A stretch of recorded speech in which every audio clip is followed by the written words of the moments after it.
रावण का अंत। उधर आधी रात को रावण की मूर्छा हटी तो वो अपने सारथी पर बहुत क्रोधित हुआ। सवेरा होते ही रावण रथ पर चढ़कर फिर रणभूमि की ओर दौड़ा। रावण का आना सुनकर वानर सेना में खलबली मच गई। वानर, भालू, पत्थर और वृक्ष उखाड़कर उस पर टूट पड़े। रावण माया से कभी आग तो कभी गर्म बालू बरसाने लगा। लक्ष्मण जी और सुग्रीव सहित सभी वीर अचेत हो गए। रावण ने दूसरी माया रची और अनेक हनुमान पैदा कर दिए।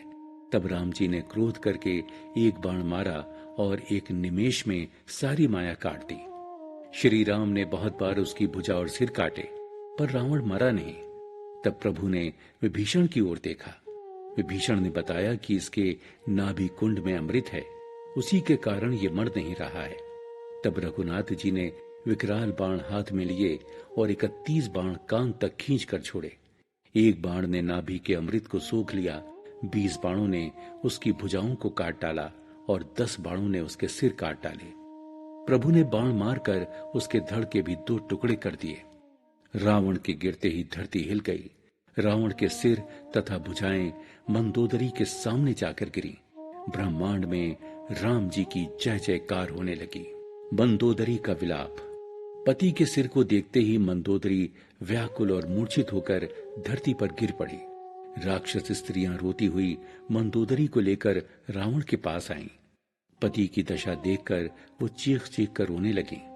उनके बाल बिखर गए, अपनी देह की सुध न रही। फिर मंदोदरी बोली, हे प्रियतम, तुम्हारा ये शरीर जन्म से ही दूसरों से द्रोह करता रहा। तुमने भगवान से द्रोह किया, इसी कारण तुम्हारा शरीर आज धूल धूसरित होकर पृथ्वी पर पड़ा है। तुमने वैर निभाने में कोई कसर न छोड़ी। इतने पर भी श्री राम जी ने तुमको अपना धाम दिया, उनको मैं नमस्कार करती हूँ। घर की सब स्त्रियों को विलाप करता देखकर विभीषण को भारी दुख हुआ। तब वो विलाप करती स्त्रियों के पास गए और भाई को पड़ा देखकर मन में बड़ा दुख हुआ। तब रामचंद्र जी ने लक्ष्मण जी को कहा कि विभीषण को धैर्य बंधाओ। लक्ष्मण जी ने उन्हें बहुत प्रकार से समझाया और कहा, सब शोक त्याग कर रावण का अंतिम संस्कार करो। प्रभु की आज्ञा मान और हृदय में देश काल का विचार करके विभीषण ने सब कार्य विधि विधान से किए। मंदोदरी आदि सब स्त्रियां रावण को तिलांजलि देकर मन में रघुनाथ का गुणगान करती हुई महल को लौट आईं। विभीषण का राज्याभिषेक। सब क्रिया कर्म निपटाकर विभीषण ने प्रभु के चरणों में आकर सिर नवाया। तब प्रभु ने छोटे भाई लक्ष्मण को बुलाया। श्री रामचंद्र जी ने कहा, तुम, वानरराज सुग्रीव, अंगद, नल, नील, जामवंत और पवन पुत्र सब नीति निपुण लोग मिलकर लंका में जाओ और विधि विधान से विभीषण का राज तिलक कराओ। पिताजी के वचनों के कारण मैं नगर में नहीं जा सकता, पर आप सब मेरा ये काम पूरा करो। प्रभु के वचन सुनकर वानर तुरंत लंका में जाकर विभीषण के राज तिलक की सारी व्यवस्था की। विभीषण को आदर पूर्वक सिंहासन पर बैठाकर सब विधि विधान से राज तिलक किया गया। सभी ने हाथ जोड़कर उन्हें सिर नवाए। फिर विभीषण जी के साथ सब रघुनाथ जी के पास आए। प्रभु ने सब वानरों को बुलाकर बड़ी मधुर वाणी में कहा, हे भाइयों, आप सबके सहयोग और बल से ही रावण मारा गया तथा विभीषण जी को राजपद प्राप्त हुआ। इसी कारण तुम्हारा यश तीनों लोकों में नित्य बना रहेगा। जो लोग मेरे सहित तुम्हारी शुभ कीर्ति को परम प्रेम के साथ गाएंगे, वो बिना ही परिश्रम के संसार सागर से पार उतर जाएंगे। प्रभु के वचन सुनकर वानर समूह बार बार प्रभु के चरणों में सिर नवाते हैं और उनके चरण कमलों को पकड़ते हैं। फिर प्रभु ने हनुमान जी को बुलाकर कहा, हे पवन पुत्र, तुम लंका जाओ और जानकी जी को सब समाचार सुनाकर उनका कुशल समाचार लेकर आओ। हनुमान जी का सीता जी की कुशल क्षेम जानना।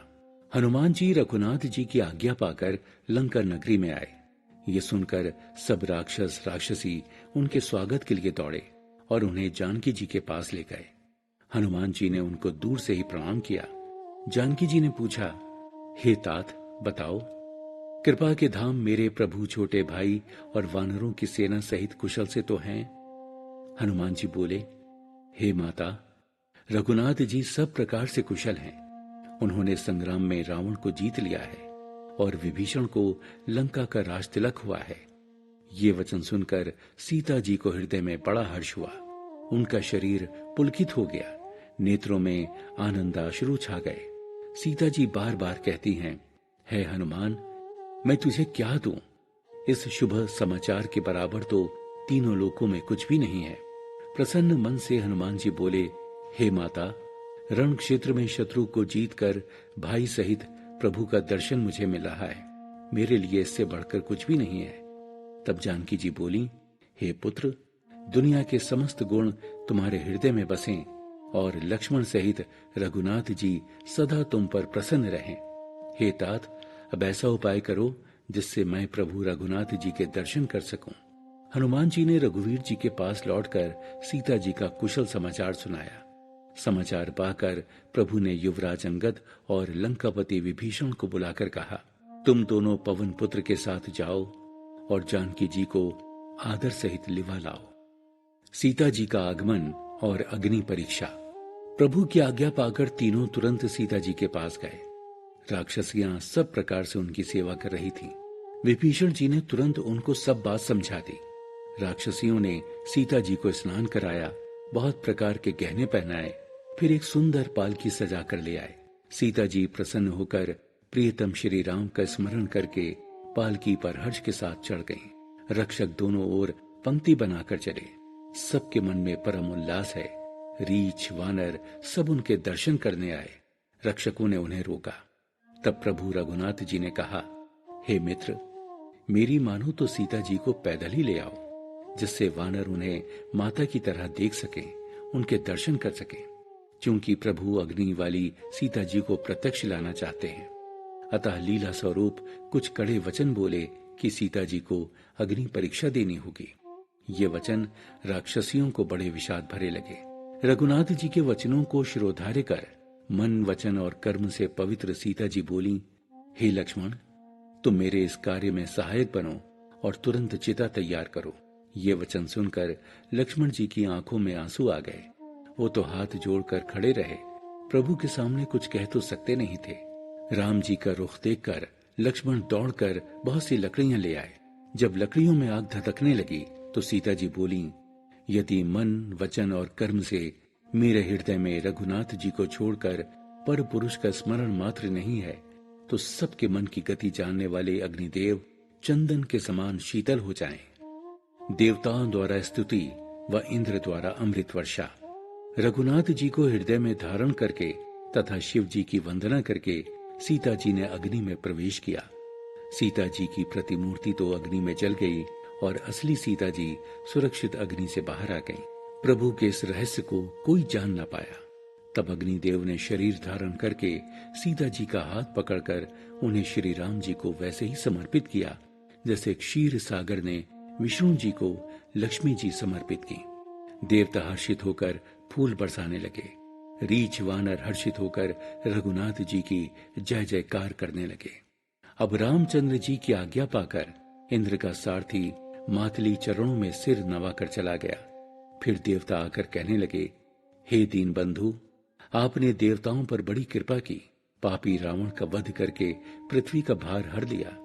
आप समरूप, अविनाशी, नित्य, एक रस, शत्रु मित्र भाव रहित, अखंड निर्गुण, अजन्मा, निष्पाप, निर्विकार, अजय, अमोघ शक्ति और दयामय हैं। प्रेम से पुलकित होकर ब्रह्मा जी बोले, हे सुख के धाम, दुखों को हरने वाले हरि, आपकी जय हो। हे प्रभु, आप जन्म मरण रूपी हाथी को विदीर्ण करने के लिए सिंह के समान हैं। हे सर्वव्यापक, आप गुणों के समुद्र एवं परम चतुर हैं। सिद्ध मुनीश्वर आपके गुण गाते रहते हैं। आपका यश पवित्र है। अंत में देवराज इंद्र प्रभु की स्तुति करने लगे। बोले, द्वंद्वों का नाश करने वाले श्री राम जी, मैं आपको नमस्कार करता हूँ। अब मुझे आज्ञा दें कि मैं आपकी क्या सेवा करूं। तब प्रभु बोले, हे देवराज, निशाचरों ने हमारे बहुत से वानर भालुओं को मार डाला है। इन्होंने मेरे हित के लिए अपने प्राण त्याग दिए, अतः इन सब को पुनः जिंदा कर दीजिए। तब इंद्र ने अमृत बरसाकर वानर भालुओं को जिंदा कर दिया। अमृत वर्षा से केवल रीछ वानर जीवित हुए, राक्षस नहीं। सब हर्षित होकर प्रभु के पास आए और प्रभु के गुणों का बखान करने लगे।